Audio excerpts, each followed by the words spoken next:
Allah belanızı vermeye ya.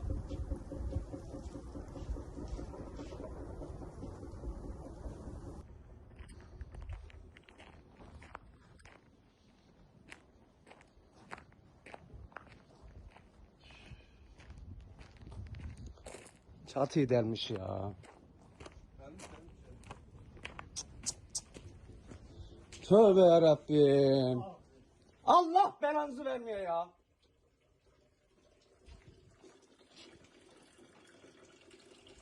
Bakın şu an sözde dinamitle ev yakınında patlatmalar kontrollü yapılacaktı.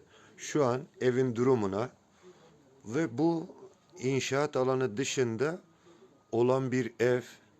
Bunu yetkililere duyuruyoruz. Hani bize verdiğiniz sözler, bu evin çatısı deliniyor. Şu iki taşın büyüklüğüne bakın. Elinizi vicdanınıza koyun. Bu evin haline bakın. Dinamitler kontrollü mü? Bu insanlara verilen sözler geçerli mi? Ay ışığında tavanda açılan deliği görün. Daha bir şey söylemiyoruz. Sizin insanlara verdiğiniz sözler bunlar mı? Bakın şu evin haline. Şu taşın içinde insanlar yaşarken tepelerine düşen taş. Vicdan bu mu?